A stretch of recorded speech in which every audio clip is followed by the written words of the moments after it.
Mobile तो कभी तकिए तक लेके सोना ही नहीं चाहिए, है ना? बिल्कुल नहीं, एकदम से नहीं। चलिए शुरू करते हैं। कल हम देखे थे दिल्ली सल्तनत में ममलूक वंश देखे थे और उसमें ऐबक को देखे थे, कुतुबुद्दीन ऐबक के बारे में, है ना, और आराम शाह के बारे में। तो कुतुबुद्दीन ऐबक जो थे वो कौन थे? वो कौन थे? कुतुबुद्दीन ऐबक कौन? मोहम्मद गौरी का गुलाम था, है ना। उसके बाद हम देखते हैं इल्तुतमिश के बारे में। इल्तुतमिश जो शासन किए वो 1211 से लेके 1236 तक। ये इल्तुतमिश एक इल्वरी तुर्क था। इल्तुतमिश जो था क्या था? इल्वरी तुर्क। कुतुबुद्दीन ऐबक की मृत्यु के समय बदायूं का क्या था? सूबेदार था, है ना। बदायूं का सूबेदार था कौन? इल्तुतमिश जो था वो बदायूं का क्या था? सूबेदार था। कब? ऐबक की मृत्यु के समय। इल्तुतमिश दिल्ली सल्तनत का वास्तविक संस्थापक माना जाता है। किसको? इल्तुतमिश को। क्यों है? क्योंकि ऐबक और आराम शाह जो थे वो कहां शासन किए? लाहौर से किए। लेकिन इल्तुतमिश दिल्ली को अपना लाहौर दिल्ली को अपना क्या बनाया? राजधानी बनाया, है ना। इल्तुतमिश को गुलाम का गुलाम कहा जाता है। इल्तुतमिश को गुलाम का गुलाम कहा जाता है। क्यों? क्योंकि ये किसका गुलाम था? इल्तुतमिश किसका गुलाम था?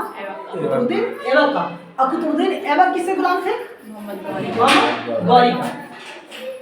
1215 ईस्वी में तराइन के तृतीय युद्ध में याल्दोज को हराया। इल्तुतमिश जब ये भाई शासक बना तो दुश्मनों की कमी थोड़ी थी। तो 1215 ईस्वी में तराइन के तृतीय युद्ध में इसने किसको हराया? याल्दोज को हराया। याल्दोज कौन था? है ना, याल्दोज कौन था? ये भी मोहम्मद गौरी का एक विश्वसनीय गुलाम था, है ना। और ऐबक का कौन था? ससुर था। याल्दोज की पुत्री से ही विवाह हुआ था ना। इस इल्तुतमिश ने अपने नाम में सुल्तान जोड़ा और अपने नाम का सुल्तान के पानी में धारण किया और ये अपने नाम से फुतवाही पढ़ाया। लेकिन क्या कुतुबुद्दीन ऐबक ऐसा किए थे? नहीं। तो उन्होंने शासन कैसे किया था? सिपह सालार के रूप में और मलिक की उपाधि धारण करके, है ना। इल्तुतमिश शासन बनने से पहले बदायूं का सूबेदार थे। शासक बनने के लिए इल्तुतमिश शासक बनने के लिए उन्होंने खिलत प्राप्त किया। किससे? खलीफा से पहले खिलत प्राप्त किया। और वो खलीफा कौन थे? मुंतसिर बिल्लाह। वो कौन थे? मुंतसिर बिल्लाह।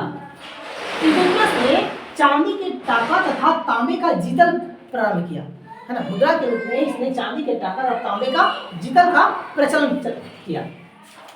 इल्तुतमिश गुंबद तथा मकबरा निर्माण का जनक माना जाता है ना।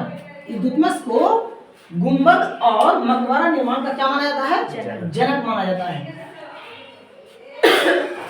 इसने अपने पुत्र का, इसका एक पुत्र था नासिरुद्दीन मोहम्मद, है ना। नासिरुद्दीन मोहम्मद अपने पुत्र, उसका मकबरा सुल्तानगढ़ ही बनवाया। ये जो सुल्तानगढ़ का मकबरा है इस्लामिक पद्धति से बना भारत में पहला मकबरा है ना। इस्लामिक पद्धति से बना भारत में पहला मकबरा कौन है? नासिरुद्दीन मोहम्मद का मकबरा, है ना। अब वो कहाँ है? सुल्तानगढ़ में। इसने इल्तुतमिश ने न्याय मांगने के लिए लाल वस्त्र पहनने का परंपरा चलाया, है ना। लाल वस्त्र पहनने का परंपरा चलाया। ये इल्तुतमिश वेतन के बदले भूमि देते थे। क्या देता था? वेतन के बदले भूमि देता था। और इसे क्या कहा गया? इक्ता व्यवस्था क्या कहा गया, है ना। वेतन के बदले जो भूमि दी जाती है उसे क्या कहा गया? इक्ता व्यवस्था कहा गया। अब इल्तुतमिश के मतलब कि दिल्ली में उस समय एक शासक थे। अच्छा,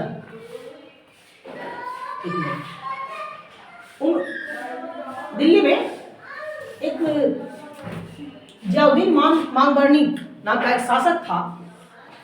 चंगेज खां उसको पीछा करते हुए वो कहाँ चलाया? दिल्ली चलाया। तो ये जियाउद्दीन मांगबरनी इल्तुतमिश से शरण मांगे, लेकिन इल्तुतमिश क्या कर दिया?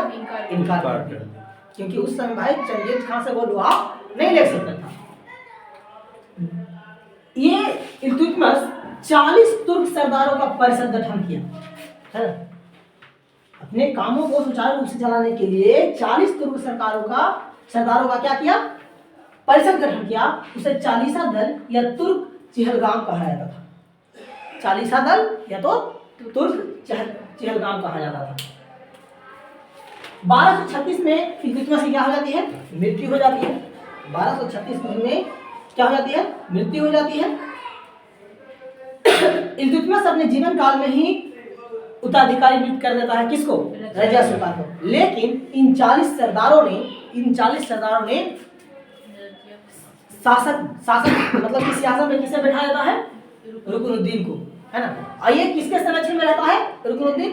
एक मतलब कि शाह तुर्कान जो तुर्क दासी थी उसके संरक्षण में रहता है, उसके नियंत्रण में रहता है। और एक वो ऐसी महिला रहती है, एक बहुत ही क्रूर और अत्याचारी महिला रहती है ना। और लेकिन रजिया सुल्तान न्याय मांगने के लिए लाल वस्त्र पहनकर मस्ती के सामने खड़ी हो जाती है और जनता के हस्तक्षेप के बाद वो शासक बनती है। तो सबसे पहले जनता के द्वारा चुनी हुई शासक कौन हुआ? रजिया सुल्तान। आज के लिए इतना ही।